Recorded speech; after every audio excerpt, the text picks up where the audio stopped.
Hi everyone, Leo here with another latency video, this time dedicated to the SonuLab StompStaion PRO. If you are new to the channel and if you want more info about latency and how I have measured it, you can check out my 23 amp modeling pedalboard latency comparison video following the link in the card above. With this out of the way, let's jump straight to the results. With the signal chain, with all the effect blocks switched off, we have 1 millisecond of latency. Well, this is encouraging.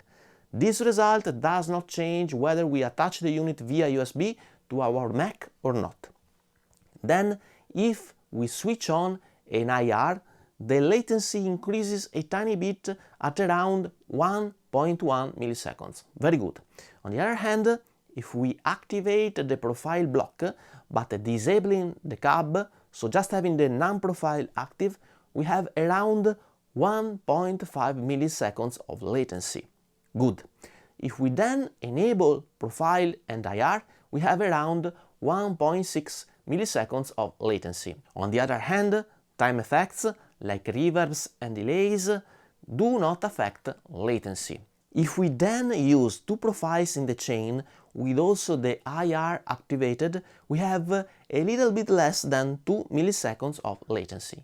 So summarizing, with a simple signal chain with a profile plus IR, a delay and a reverb, we have around 1.6 milliseconds of latency, where with two profiles we are at a little bit less than 2 milliseconds. Now, 1.6 milliseconds is a pretty good value, considering that much more expensive devices like the Helix Stadium or the Quad Cortex are at around 3 milliseconds of latency, almost double the latency.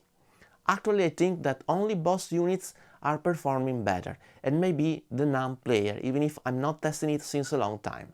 Yes, I know, when you are far from a speaker, you may have a sort of natural latency, but please take into consideration the overall latency of our system, as latency sums up. I mean, the latency of our profiler or modelers sums up with the latency derived from the fact that you may be far from your speaker, that sums up with the latency derived from a wireless system, etc.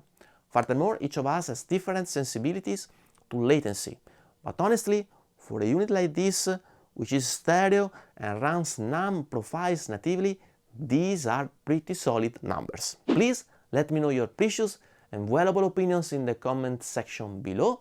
Don't forget to subscribe and ring the bell to help me to create more content like this. Thank you so much for watching and see you soon. Bye bye.